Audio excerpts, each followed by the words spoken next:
Hello and welcome back to Organic Cardboard over at the Pecktec Studios. Today we just got done with a nice easy game of Patchwork over at Sean's channel at Pecktec Games. And so we're going to do the review of it on my channel here. And this is over Patchwork, the Americana Edition. So Patchwork's a game that it came out. I just looked this up a little bit ago, and I think it was 2014 was the original. And this doesn't. I don't think this changes anything other than the artwork that's on it. It's a super simple game. And this version was 2020. Yeah. This one came out in 2020, the Americana version. So it's a theme that I would not have been attracted to originally. I think both. Usually, I bring things that I like little cutesy art animal theme games, and bring them over to Sean and make him play. But this no more chibis. This was more of a funny thing where I got this from Target, and they sent it in a really poorly packaged thing with another game, and had no padding, banging around. So my copy had gotten a couple dents in it, and so I told them about it, and they just said, "Well, we'll just send you a new one. Throw that one away." So I threw it to Sean, and Sean learned the game, and then got to teach it to me before I've even opened mine up. So this is actually Sean's copy of it. And if you're not familiar with Patchwork, the theme of it is that you are building a quilt. You're stitching a quilt, I guess, together, and it's more of just like a little like a simple mechanical kind of Tetris-y little spatial tile drafting. Yeah, tile. I guess tile drafting or paying. Or you're paying for tile purchasing. Yeah. Marketplace. It's neat the way they did this. So this is Uwe Rosenberg. This is a far cry from Uwe's normal, roadhouse of like fairly thinky, in-depth, Euro-y kind of. Didn't he do Agricola? He did, and he did the Caverna, he did Caverna, which is basically Agricola, and Agricola Light or something. And Caves. And Caves with dwarves. And then he had the what's the Viking one? The Feast for Odin. Oh gosh. Yeah. So, and he's had Glass Road. The Glass Road. I think it's the name of it. Glass Road. He's had a handful of these different ones. Whatever. He's got a whole repertoire of games that he's done. But this is a super simple version. It looked like something he wanted to do probably as a break for himself. And it's a lot of fun. It's a 2-player only game, and you're just taking these turns around this little quilting area where you're having to choose the patches that you're putting down that will both cost you the money, which is buttons. You're using buttons for currency in the game, and then they'll also potentially produce more buttons for you too. But they also move you up this little track that you're going around in the middle. And then as you're going around that track, you can hit some other little bonuses. And so there's a lot of decision and like when you're going to move, where you're going to move, how you're going to move, because you're really limited on time to get this quilt done. It's like, ladies, you only got 2 hours to stitch this quilt. Actually, it's like you only got 20 minutes because this is about how long the game lasts, is about 20 or 30 minutes. So get those quilts done, ladies. We got to get this stuff shipped out. Yeah. And it's polyomino madness too. Yeah. There's a whole spatial puzzle where you've got to weigh what you've got to spend with what's available, because you can only pick a couple of things past the pawn. Yeah. And where does it fit? Yeah. Probably one of the funner mechanisms, the way they did this, is they have this little like tracker to show where the last quilt piece was taken from, and so when it gets placed onto the place where you're taking one, the next person can only choose a quilt from up to 3 spaces away from that spot. So it really like puts you in a bind as you're trying to think what you can put down and what you can't. And then you're worried about how quick you're getting across. Sometimes you want to go faster, sometimes you want to go slower around that little central area. And once you spiral into the middle, then it's done. So it's like I found pretty quickly at the end, I was like, man, I'm not going to get this quilt done. I'm not filled anyways.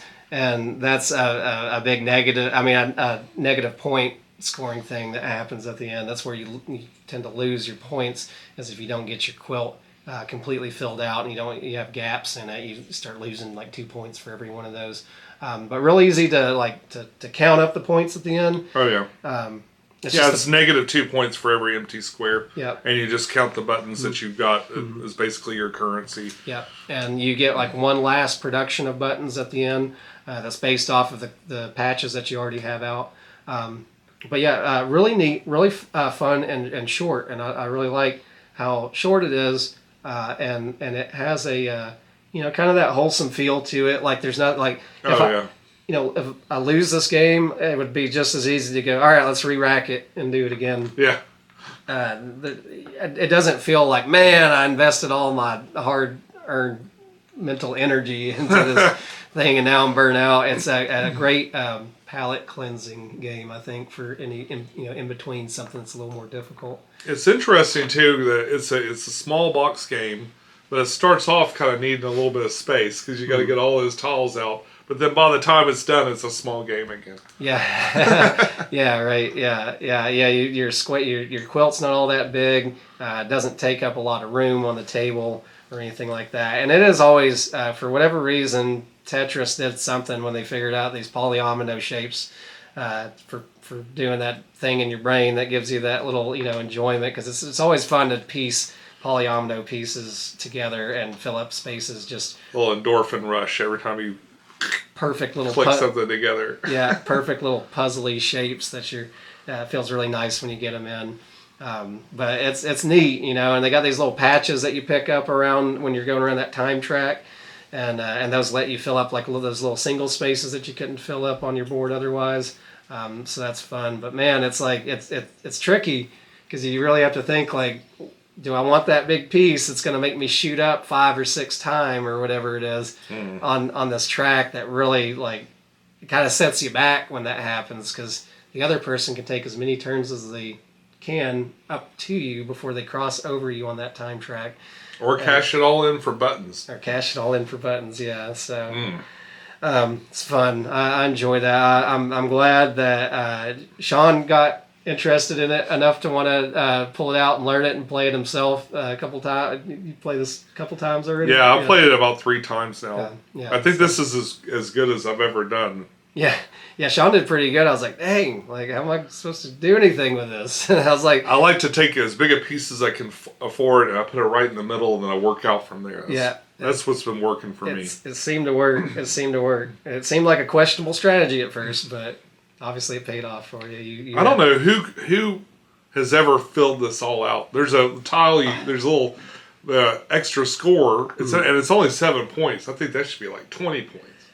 Yeah. Of course, you would be negative nothing. You should just win if you fill up, because I couldn't imagine the other person being able to fill it up too. So I feel like if you fill up your quilt, you probably won anyways if you did.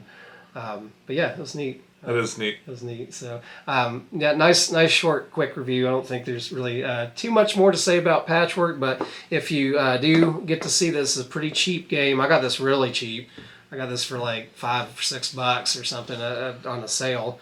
This is a good one for young ones too. Sure. That you're teaching about counting. There's no numbers over 10. Yeah. On here, so there's all kinds of sort of money, dealing with money in the form of buttons, and then you got dealing with time, so you're counting up on the board and stuff like that. So it's, I think it'd be a good one for kids too. They even list it for 8 and up. And, in approximately 30 minutes, I think we spent like 20 minutes or something. Yeah, it was. This is one of the few games you see that time limit on there, time prediction, where you actually probably are going to beat the time prediction. But it's fun though, so don't be afraid of picking up Patchwork if you get a chance to find it on sale or just play it with somebody. Don't think it's going to be a lame game. It's pretty fun. It is fun. It's a good deal. Yeah, good solid little filler game. But guys, thank you so much for stopping by to hear this little bit of a ramble over quilting. If you enjoy this kind of content, a couple of those free clicks on the screen really help support out channels like mine and like Sean's. And we really appreciate it so much when you do. But as always, do what is right for you. And until next time, I'll see you on the next video. Take care. Have a great day. Bye-bye. Bye.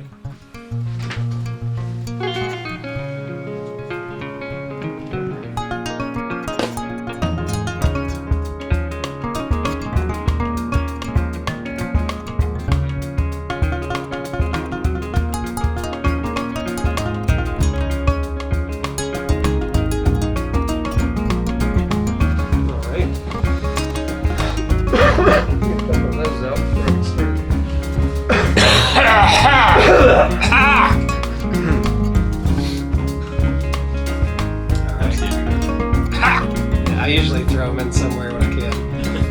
I'll do it at the end of the video. Alright. And 1 and 2 and 3. Hello and welcome back to Organic Cardboard over at the Pecktec Studios.